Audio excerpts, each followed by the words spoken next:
Depending on who you're talking to in 2021, Bubba Wallace is either one of the most popular drivers or the most polarizing in NASCAR at the moment. There's a multitude of reasons why the fan base is so divided on him, but how has the performance been thus far in 2021? We're just about at the halfway point, and so far this team has had a ton of mixed results. What does the future hold for Bubba Wallace and 23XIRacing? In the need for a brand new Bluetooth stereo speaker system? Then look no further, because Cove has you covered. The Bluetooth speakers at Cove Audio are absolutely amazing, specifically the Commuter 2s. These speakers are unique in so many ways. An amazing feature from them is that they split into two, creating an optimal left and right stereo sound. When both pieces are combined, they together create a 360 surrounding sound effect. Let's not forget they also have up to 7 hours of battery life and are waterproof. At the conclusion of this video, head on over to coveaudio.com/BFM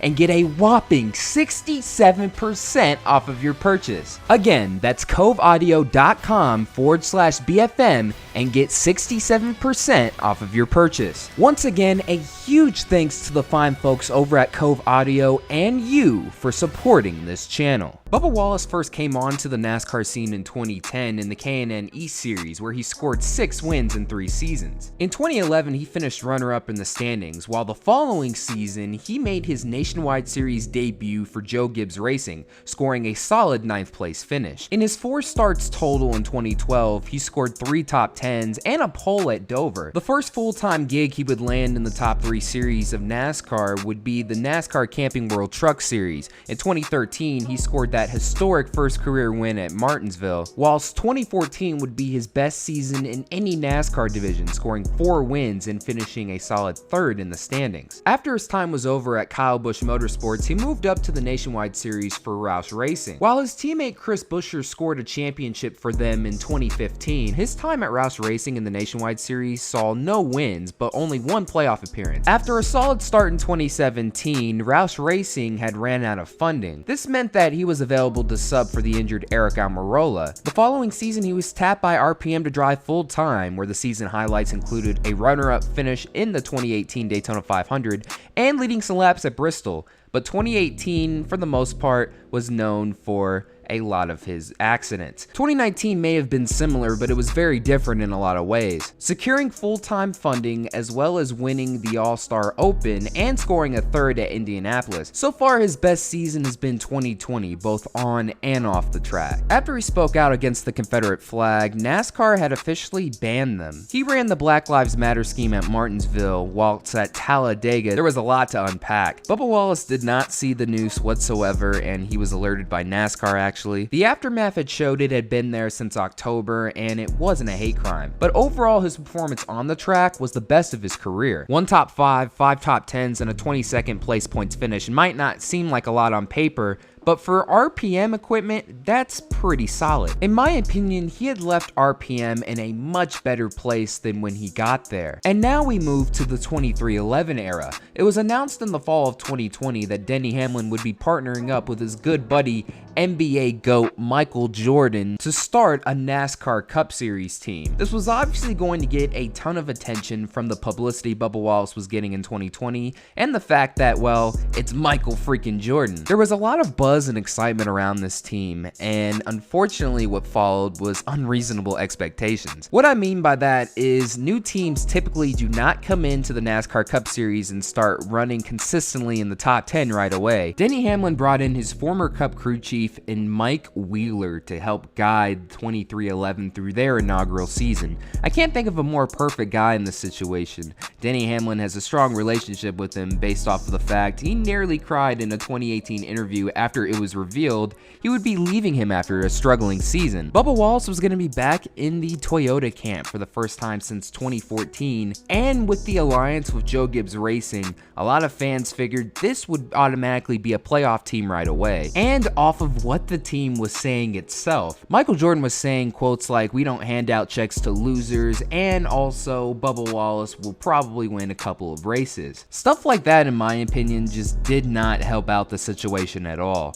It only put more and more pressure on this team and Bubba Wallace to perform. and in a team's first season, it's very important just to get as much on-track time as possible, get some laps in, get some data in, and finally build your program up for years to come. And without a doubt, this team has shown some levels of speed so far in 2021. There's been multiple examples of this team running good, but unfortunately just not being able to get the job done. At Phoenix, he was running inside the top 15 for most of the day. Towards the end of stage 3, he was able to mount a charge to get inside the top 10. Unfortunately, Mike Wheeler left him out on a lot older tires towards the end of the race and wound up finishing outside of the top 15. Then Dirt Bristol was looked at being Bubba Wallace's first top 10 for 23XIRacing. He had won at Eldora in 2014 for Kyle Busch Motorsports in the Truck Series. While he was running inside the top 10 in the final stage, he made contact with somebody else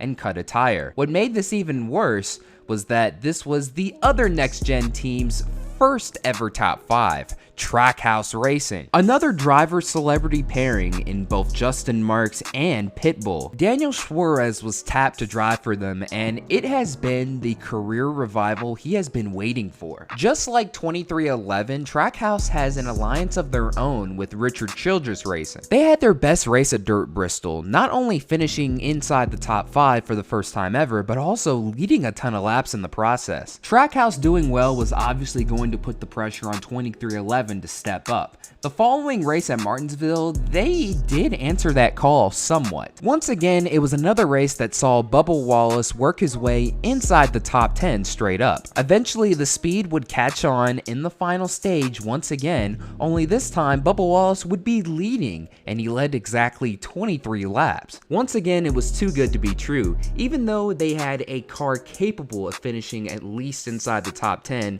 more mistakes would do them in, and another finish outside the top 15 was again the result. I'd say so far Talladega has been the most interesting race for 23XI thus far. Bubba Wallace refused to do a pre-race interview, and while some of the criticism he got was justified, you know, a lot of the other criticism he got just came from a place of hatred. The avoidance of the Joey Logano flip from this race was absolutely amazing, especially from the helmet cam view, and towards the end of stage 2, Bubba Wallace was showing off that 23XI Super Speedway program. A wreck within the final 3 laps of stage 2 meant that Bubba Wallace became the first African American to score a stage win in the NASCAR Cup Series. Now surely you're thinking their first top 15 finish should come here at the very least. I'm not even saying top 10 anymore, just their first top 15. Same song and dance once again. More bad strategy calls put Bubba Wallace outside of the top 15, as he's not even able to score a top 15 finish after winning the second stage.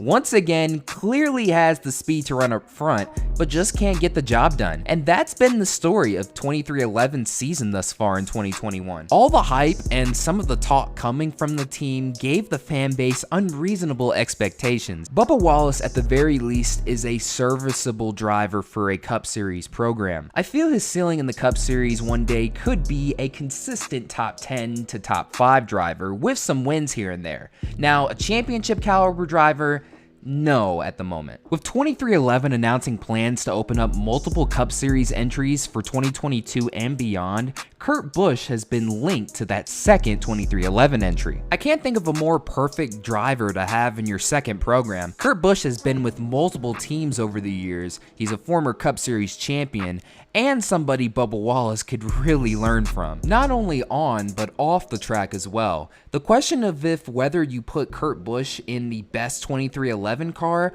or the new entry is still to be determined. But in conclusion, has this been a bad season for Bubba Wallace and 23XI Racing? Well, not really. Like I said, it's a team in their first year, and really it's more of a perception thing now that you look at it. Take a look at Trackhouse Racing. They didn't say a single word, just said, hey, we're going to be in the Cup Series next year. Even though Bubba Wallace is technically ahead of Daniel Suarez in the Cup Series standings at the moment, Suarez is 1 top 5 and 2 top top 10s make you think otherwise. The past month in terms of performance for 23XI has been very solid. 3 top 15 finishes in the past 4 races. With this being the final season of the Gen 6 car, at this point in the season, I don't really see a whole lot of teams making massive improvements. I would assume many teams want to save as much resources as they can to put into the next gen car coming out in 2022. I feel the expectations for Bubba Wallace's 2021 season moving forward is that you should start to see him put together a lot more top 15 runs, and eventually we'll start to see a couple of top 10s here and there. His only shot at making the playoffs would be to win the regular season finale at Daytona. With the speed he's shown on the super speedways this year, it's certainly possible. Let me know down in the comments below what you think the future holds for Bubba Wallace and 23XI Racing. And once again, that'll do it for another video. Thank you guys so much for watching. This is Black Flags Matter. Catch you next time.